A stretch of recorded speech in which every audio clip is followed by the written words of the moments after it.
Hello and welcome to episode 3 of Small Talk from the Tall Pines. On today's episode, I'm really excited that we have a special guest, Devin Biggs from WJFW. He's a morning meteorologist. He's a good friend of mine and I'm really excited to be talking to him later in this episode. And we'll get a behind the scenes look of what really happens in the WJFW weather department. So stick around. Right after this, we'll get on to a segment I call the Top 5 Christmas movies. Oh. Do you suffer from tooth pain? God? No, I am the commercial voiceover guy. What commercial? Don't worry about it. Just go with it. If you have sensitive teeth, then you need Hodag toothpaste. Hodag toothpaste is formulated with mostly legal chemical compounds that give you fast-acting, germ-fighting action. Hodag toothpaste releases a chemical reaction. Once it mixes with your saliva, it aggressively battles any germs attached to your teeth. Once your mouth starts to foam, you know Hodag toothpaste is working. Why does it burn so much? It burns because Hodag toothpaste has some of the strongest chemicals known to man to fight germs. Yes, Hodag toothpaste, the only toothpaste you'll ever need for the life of your teeth. Some common side effects are toothache, stained teeth, cavities, chipped teeth, impacted teeth, cracking teeth, tooth sensitivity, hyperdontia, crooked teeth, gapping, gum problems, uncontrollable clenching of teeth, no room to floss, tooth loss, uncontrollable bleeding, and rabies. 9 out of 10 paid actors portraying dentists recommends Hodag toothpaste. But all my teeth just went down the sink! Which is why you'll only ever need to buy one tube, because Hodag toothpaste understands that money is tight in these trying times. For more aggressive results, pair Hodag toothpaste with Hodag mouthwash. Welcome back, and now we're going to do my list of the top 5 Christmas movies, and we're going to start with number 5. Number 5 is The Santa Claus. Now this is a timeless classic of Scott Calvin becoming Santa Claus, and the only reason I have it at number 5 is because the subsequent sequels that happened afterwards were really not that good. It's a good starting point for our Christmas season to get into the mood for Christmas, and I think that Tim Allen and the cast of The Santa Claus really gets you in the mood for the Christmas spirit. But I want to say that the sequels kind of ruined the rest of the Santa Claus movie for me, so that's why it's at number 5. Number 4 is It's a Wonderful Life. Now, this is my wife's favorite Christmas movie, and it really does get you in the mood, again, for the Christmas season. This follows the story of George and his life, and something goes wrong to where George feels that maybe if he wasn't alive, everyone would be better off without him, and a Christmas angel comes and proves him wrong. I think it's a classic story, a great story that you can sit down with your family and drink hot cocoa with, and really enjoy some family time together watching a really classic movie. I think it's a wonderful experience to have with your family, and I think you'll really enjoy it, and I think it'll even get you in the Christmas spirit. All right, number 3, A Christmas Story. This takes us on the adventures of Ralphie and his quest to get that Red Ryder BB gun. Now this is another really classic movie that everybody really loves. It's such a story that brings a whole family together where you can laugh and you can realize that, you know, families across the country are just like us. And in this movie, it really shows that, you know, you could have a great Christmas, even with all the quirks and mishaps that happen in this story. I really love this story because of the comedy in it. It mixes well with some of the more dramatic parts of the story. Now, you find yourself cheering for Ralphie, wanting to really get this Red Ryder BB gun, and everything he tries to do just doesn't happen for him. And then at the very end of the movie, spoiler alerts, when he does get the Red Ryder BB gun, you just feel so good for him. It's a really feel-good movie, and it's a great movie to sit down again with your family and watch, and a real classic. All right, at number 2 is The Christmas Chronicles. I came across this movie when it first came out on Netflix. It's a Netflix movie, and it stars Kurt Russell as Santa Claus. As if that's not enough alone to watch this movie, the story itself is such a great story. It's got everything that you could possibly want in a Santa Claus movie. It's got Santa magic, it's got adventure, it's got excitement. You really cheer for Santa and all the kids that are involved in making sure that the Christmas spirit stays alive. It is amazing that they made Kurt Russell into this just more modern type Santa Claus. And I think that anybody that really likes Kurt Russell, anybody that really likes a more adventurous tale of Christmas is going to love this movie. I think Kurt Russell fits the more modern look of Santa Claus exceptionally. I think he does a fantastic job. And the little piece where Goldie Hawn is at the end as Mrs. Claus just kind of tops everything off. Now, if you really like the Christmas Chronicles, the Christmas Chronicles 2 came out, and that one's just as good as the first one in my opinion. I think it's got a lot of really good characters, and they do a great job bringing this Christmas story to life and really gets you in the Christmas spirit. Okay, number one. The number one movie that gets me in a Christmas spirit every year is none other than Clark Griswold and Christmas Vacation. Now, Christmas Vacation is a movie that I have been watching since I was a kid. This movie gets me laughing every single season. I may have seen it 100 times, but it gets me every single time. The adventures of Clark Griswold and his family are so relatable in this movie, and it really does bring out the holiday spirit. It makes you laugh, it makes you root for Clark Griswold, as we always do in any of his movies. And I think that we all relate to Christmas Vacation because we have relatable characters that remind us of people that are in our own family. Now, I know everybody has a Cousin Eddie in their family. Everybody has a Clark Griswold in their family. I know I have several of each characters in my family. But you know what? That's what makes us love them even more. So I think that Christmas Vacation gets us in the spirit, not only because of the great story and the laughs that are to be had throughout the movie, but also because we can relate to the characters. And it makes us look forward to spending time with our family members during the holiday season when everything goes wrong and we fight really hard to stay in the Christmas spirit. So if you want to get in the Christmas spirit, I highly recommend checking out all of these movies because they are sure to get you ho-ho-hoing and drinking eggnog and having fun with your family. Hi, welcome back. As I said before, our very special guest today is meteorologist Devin Biggs. Devin, welcome to my little show here. Thank you. Good to be on this show, and our third guest on this show. From what I'm told you had what, Carrie Bladorn and Ben Brunell so far. Yes, you are number 3, lucky number 3. Now, you are a meteorologist, a weather forecaster, a weather prognosticator, if you will, practically a groundhog in human form. Now, what made you interested in meteorology? Oh gosh, that story takes me all the way back when I was a kid. I remember my parents were gone for something, and I'm trying to remember it all because it was years ago since that last happened. I think there were storms going on. I remember our grandmother shoving us into the basement as kids because obviously there was this bad, severe storm going on at that point, though. So that was the first little bit, and I think it was that following morning. I think just being a kid flipping around on TV. And I don't know why, but I landed on the Weather Channel of all stations, and for some reason, what they were talking about interested me, and that interest stuck all these years, and kept it going through high school and even into college, got my degree in it, and after a year and a half of searching, I landed here at Channel 12 in beautiful Rhinelander, Wisconsin, and now 4 years in at WJFW, and 2 years in as a morning meteorologist, and I'm loving it. The hour is a little challenging, but that's kind of to be given when I'm with a morning show, but sure. I enjoy it. And obviously, a lot of meteorologists, from what I've talked to, have said their interests have started as young kids. That's interesting. So, what kind of weather phenomenon have you personally witnessed? Have you been in a tornado or hurricane?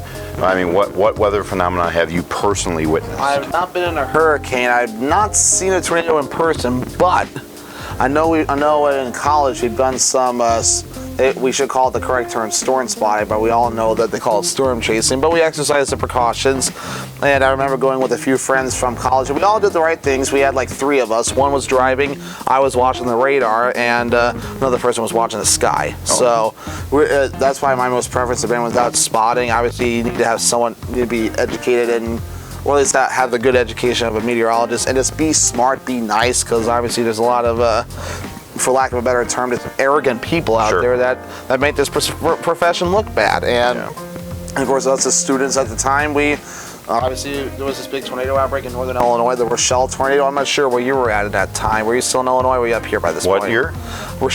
That would have been, I think that would have been my sophomore year, I want to say. Around the 2014, 2015 time frame. I'm not sure if you were up here yet. I think I was up here already, yeah. Yeah, because you moved from Illinois in what time frame? Mm-hmm.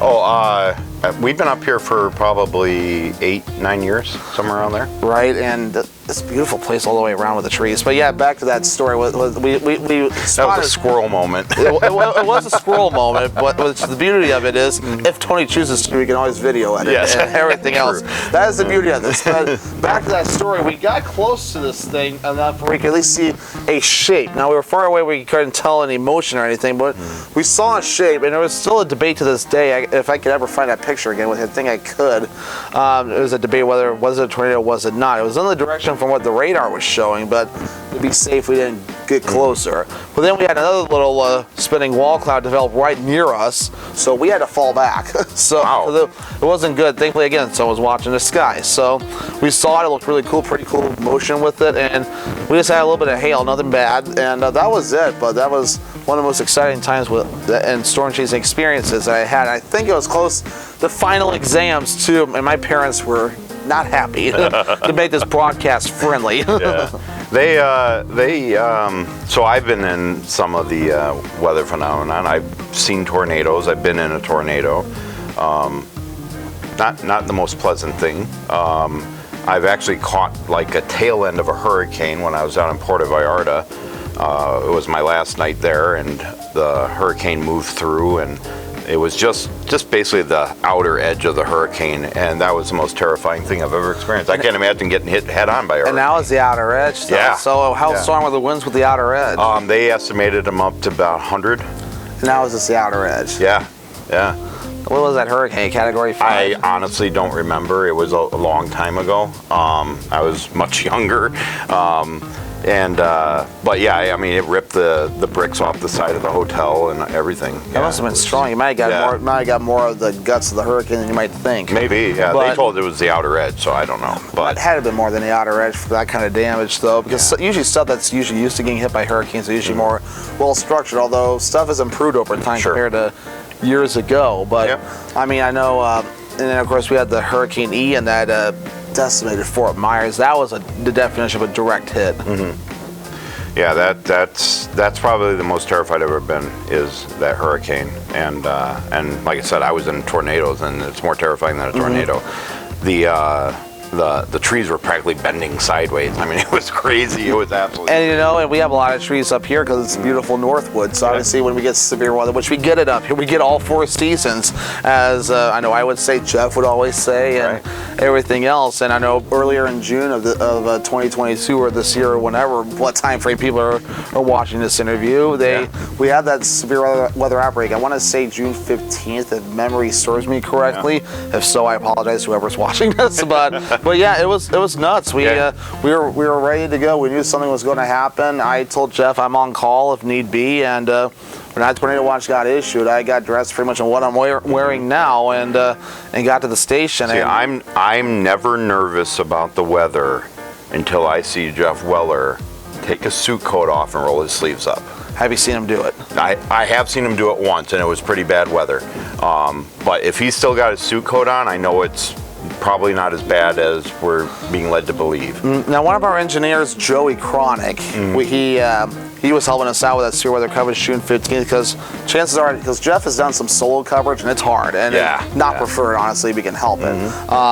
But in this case, it was Jeff and me, and we were kind of tossing back and forth whenever I had a report, and Jeff was doing his analysis at the wall, and Joey was giving me info behind the scenes, or way we got signed at Jeff, so he knew whether to keep going or whatever else. And I remember it too well. We were in the 4 o'clock show. And I knew, Jeff told me before the show, get dressed, it's about to get a little busy around here. And next thing you know, the first warnings come up, and we interrupt up north at 4. Sorry, Nate Myhawk, for that. And next thing you know, we were told by our general manager Steve to keep going. And we preempted Jeopardy, which probably made some people mad, but we needed to with those tornado warnings. And fortunately, they hit our southern counties. Northwoods didn't see anything, but we cover a viewing area. And sometimes that's a misconception to some people. It's that we serve more than just Rhinelander, Wisconsin. We serve Violets County. We serve Marathon County. I think that is a misconception. I think that a lot of people think that WJFW is basically the surrounding area in a very small bubble, and in all actuality, you cover a very large area. We do, and we try to definitely get to those areas. But I mean, it's an hour drive to Marathon, to Wausau, and that's not very easy for us. Sometimes it's even longer for Portage County and any other of those counties. It's an hour to get to Price County sometimes. So I know personal experience, I've seen us focus more on our northern counties, because that's a lot more of our gut viewers. But when something important or something cool comes up in our other counties, I've seen our reporters go after that story too. There's some cool stuff that goes on in Wausau too. Yeah, there really is.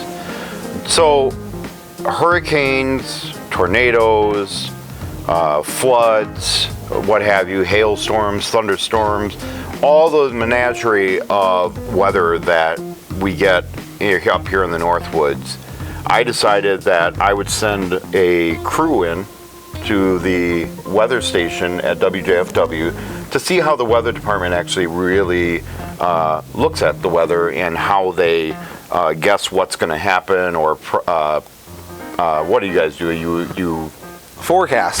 Thank you. That's the word. You're forecasting the weather. So I had sent the camera in there just to kind of get a behind-the-scenes look. Now, with the rumors and everything that go on, when there's bad weather, the weathermen, hey, call up Mother Nature, that kind of thing. We all know that's just a joke and all that kind of stuff. But I really wanted to see what happens behind the scenes and how the weather actually does get forecasted at WJFW. So I just got this clip in. I haven't had time to watch it yet, but we're just going to throw it on the old spool here, and let's see what happens at WJFW when Devin's forecasting the weather. This is absolutely perfect. Giant hurricanes in Florida, tornadoes down south. We have giant blizzards up in the Dakotas and Wisconsin. This is absolutely perfect. Thank you, computer. Evo after that MP4. I knew it. No, I knew it. I knew you controlled the weather. This is absolutely a ripoff. You're controlling the you were weather. Not supposed Everybody to see that was right. Everybody was right. You sure about this? This fellow has another idea. Yes, I'm sure. I'm not going to tell anybody. You didn't see anything. I swear. I knew you guys controlled the weather. Sure. All those little things in the back, the dials, the buttons. I knew it. Hey, I knew it. Hey, why do you think we have the best accuracy compared to our competitors? That's a good point. What I'd like to know is how does the weather station actually get up into space? That's a secret that you won't find out. Oh, okay, all right. Yeah, because you sent a camera up there and you're like, just like that. Yep, just like that. So, in all honesty, though, you guys have a lot of equipment that you use back in the weather department. What are some of the things you use? Oh my goodness, yeah, we have so much weather equipment that we use to make our forecast, which is convenient we're talking about this, because as of this taping, December 13th flashes on the screen. Can't say it enough, right? Yes. There's a winter storm on the way, and I think we might get upgraded to a winter storm warning at some point, because there is a lot of snow on the way, though, with about multiple inches of snow. We'll get into that shortly, but you asked about about our equipment. We have a lot of equipment back there. Multiple computers, probably close to 8, 9, maybe 10 computers back there that we're working with. Each does a different task. So we have 2 Mac stations back there that allow us to do some work. One can work on being on the air, Another one can prepare to go on the air or do other work. Or sometimes, for me in my case, I have it up as a backup. So that way, if I'm prepping for like Bangor or something else, if there's something I have my eye on or just want to keep an eye on, I will I'll pull up that graphic on there, whether it's the advisories, radar, temperatures, whatever, and just keep an eye on it to see what's going on. And having 2 Mac stations helps out. We have a couple of internet computers to help us pull in data, although anything with internet pretty much helps us out. Pull in the data, whatever you want to call it, right? It's kind of the debate right there. Got it looks like my co-host Da Vinci here is Da Vinci the cat. Da Vinci the cat wants to make an appearance. Yeah. We all love cats, Yeah. right? And in this case, this black cat means good luck. Yeah, that's right. So this is your public service announcement to go adopt a loving friend for your home. That's right. As we say on home. That's right. Oh, hello. As I say that. Da Vinci thanks you. Yeah, because I mean, as we say in our Homeward Bound segment, there's a lot of animals in shelters. Sure. So help those animals get a loving home. Yeah. But anyway, since we keep jumping topics, Yeah. back to the weather computers. So we have that. We have our weather crawl, which is probably getting to work out to scroll the alerts on the screen, mainly where we're not in a newscast or something like that. We have 2 other computers that are by our conference room that pulls in the data for our graphics. One's kind of a storage area, one's kind of the internet stuff that kind of pulls it all in for us to show on here and ingest it, because there's a lot of power that goes on to what we do. Sure. How many of those computers do you play solitaire on? Well, for me personally, I've not played solitaire on any of those computers. Now, which ones have capabilities? I would imagine all of them, since they're Windows-type computers. Now, you forgot one of the most important pieces of equipment in the weather department, and that's Jeff Weller's Alexa. Yes, Jeff Weller's Alexa. You gotta play Adele while you're forecasting. He loves to play music. Sometimes I'll listen to music back there too, and yeah, so if Jeb's watching this, he'll hate it when I do, Alexa, what's the weather forecast? I'll probably set off a whole bunch of other people's Alexas right now, which I think we probably did the other day before this taping, because we had a story that talked about Alexa, so it was very funny. Thankfully, yours is named differently, because one of your painting students' name is similar. Yeah, her name is Alexia.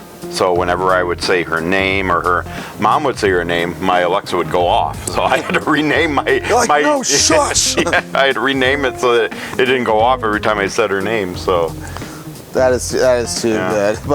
But yeah, I mean, there's a lot of fun stuff that we have in the Weather Center, and important stuff to do our jobs. Obviously, trying to forecast snow is not easy. I mean, as we said, winter storm on the way as we're taping this here, and I put the forecast of 5 to 10 inches of snow, and I know some of the other sources that put out higher, and there's a chance that might be looking at higher too. I was checking some stuff before we went on here, and again, as of this taping, we can't say that enough.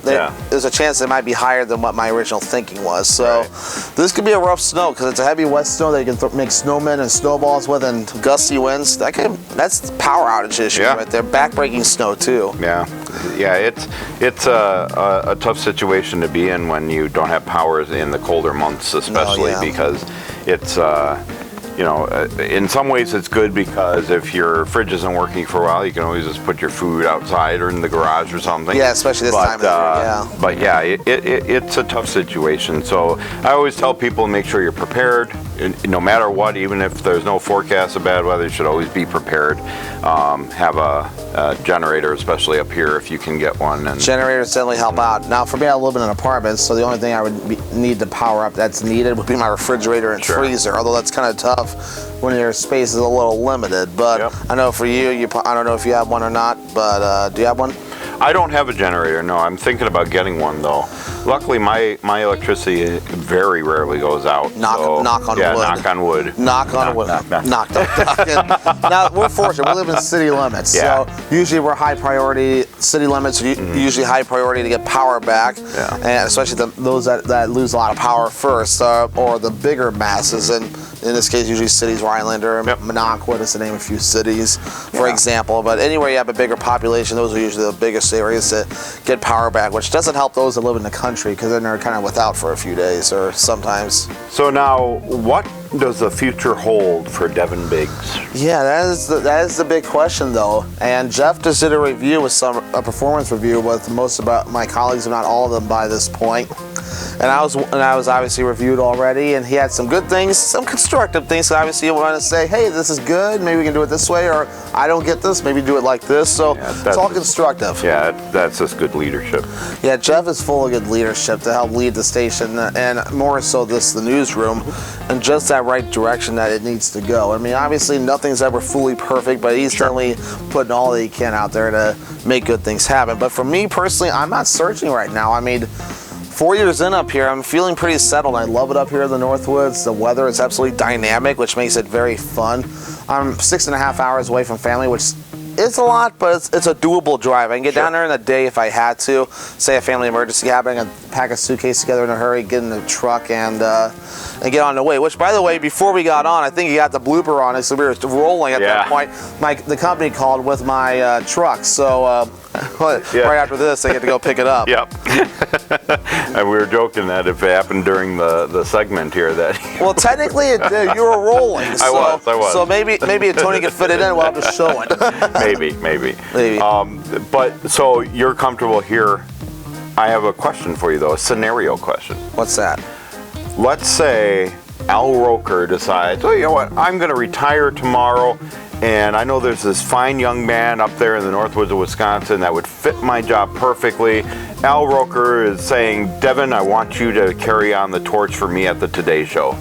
To be honest, that'd be a hard decision to make because I mean, but Al Roker, dude. It is Al Roker. That's a big that's a big privilege and responsibility, and one that weigh out carefully because I'm a small town guy. I grew up in a small town and went to college in a small town as well. And Rhinelander is actually smaller, but except when it's tourism season, and it's kind of hard to kind of adjust to New York living. I mean, because you're talking big cities, people honking at you when the light's been green for 0.01 seconds and whatever else.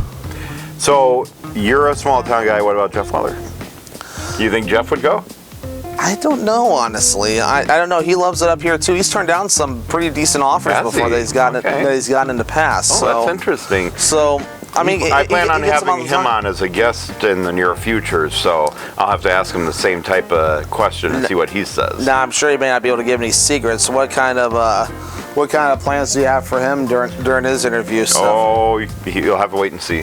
Have to wait and see. I'm going to space it out so I don't have two weathermen right in a row. But yeah, it's when I do have him on, I got some plans. For sure. It looks like the cat's enjoying all the attention as well. Yeah, Da Vinci, my co-host, is enjoying some little bit of petting and loving. Right. So. This kind of like Theo loves the photobomb up north at 4, right? Yeah. That's kind of what the show gives me that vibe of. It's pretty much kind of an up north at 4 vibe, only we're not physically live on the air. We can record and go crazy. And it's a little bit looser of a thing too. We're just having a conversation. Yeah, and Tony can work his magic in his video editing software. That's true. Yep. So name some of the places that you would like to forecast weather from. Oh goodness! I mean, I like this the dynamics of the weather forecast. It'd be kind of boring to do sunny and 80 all the time. And I'm looking at the desert Southwest. That's kind of a quieter weather climate versus up here. It's just so dynamic and it's just what I'm used to. We have the tools available to put our best foot forward with the weather forecast. And I know I still participate with my alma mater college, Western Illinois University, with a weather challenge, which picks a random city anywhere in the 50 states, yes, including Alaska, which we just did, and forecast. And it's hard. I mean, you just look at the guidance and put your best guess out there, and you can sometimes be as much as 10 degrees off, and it makes you frustrated to make it on-air friendly language. Sure. So what would you say is the most challenging part about being a weatherman? The challenging thing is, honestly, I mean, the forecasting part's challenging sometimes, but communication. I mean, because you can do whatever you can flash big words on a graphic that pretty much explains it to people, and sometimes they still don't get it, or they're like, oh, you're wrong anyway, or blah, blah, blah. Or you're controlling the weather. Watch, this pillow's pretty deadly right here. But I mean, the biggest thing that we just want to do, we're trying to work on is this communication. I mean, there's a lot of stuff going on, and sometimes anyone out there is like, huh, what? I don't know. I'm not paying attention to this. And then their house gets destroyed by a twister, or the snow overachieves or underachieves, and they're like, why did this happen? You're wrong, and everything else. And yes and no. What do you have to say to those people that you're forecasting a hurricane coming at them, and they're just like, nope, I'm going to hunker down here and stay put, and even though there's evacuations, what do you say to those people? It's just foolishness. I mean, you're not only are they putting their lives in danger, but the lives of those emergency workers in danger. Mm-hmm. There's a time and a place when you should stay home and when you should evacuate. Hurricanes, obviously, if there's an evacuation order, you evacuate. Just listen to your local authorities. Like up here in Wisconsin with snow, they'll tell you to stay home more than likely than anything else. You stay home unless absolutely you're a plow, or in our case, the media, when we need to be reporting stuff. I'm thankful I live a few minutes away from the station, so I mean, I may still have to fight my way to work, but it's not like I'm terribly far away or outside of city limits, so more than likely some kind of salt or treatment's going to be on the road. So I watch you every morning. All right, I watch the show. I text you when stuff's going on, that some comments or whatever and all that.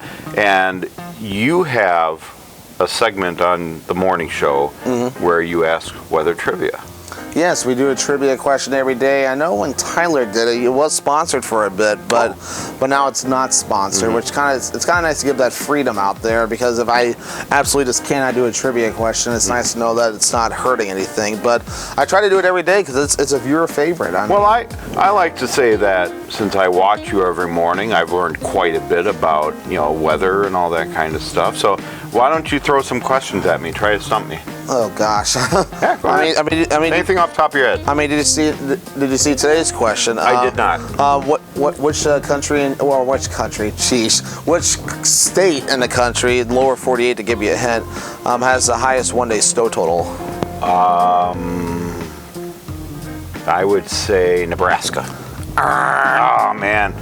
It is actually in Colorado, if memory serves, and this is from this morning. I think it's Silver Lake, Colorado, if memory is serving me correctly, though, with like 76 Colorado, inches. I can see that. Holy Moses, 76 That's a one-day total, and that part I do know is correct. Good Lord. All right, hit me with another one. All right, so typically, when is a winter?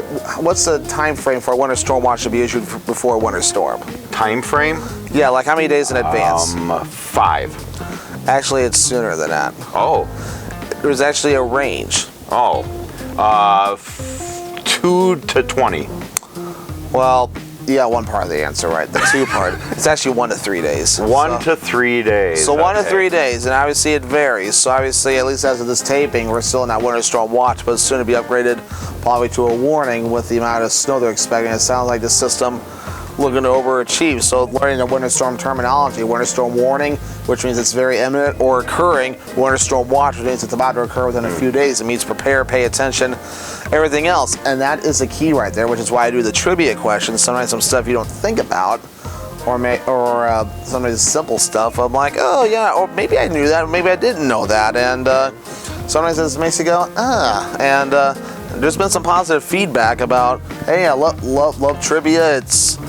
I've learned stuff off of it. It's just entertaining, and it's kind of fun to stump the anchors too. Yeah. All right, one more. Hit me with one more. All right, one more. What can I do? Okay, true or false?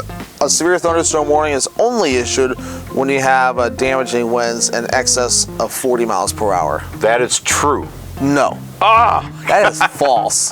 The minimum requirements for a severe thunderstorm warning is damaging winds up to 58 miles per hour, so essentially 60 miles per hour, but the official warning is 58.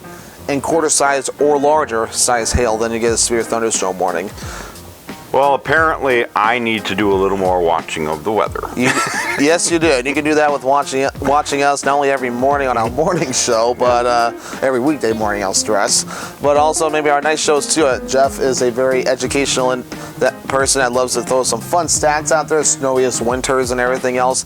My first year up here, snowiest winter on record. Oh wow! So talk about a christening in a Wisconsin life with a lot of snow, most that I've seen.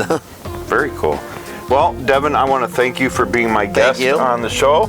And you can see more of Devin on the morning show on WJFW. And we will see you next time on this show, Small Talk from the Tall.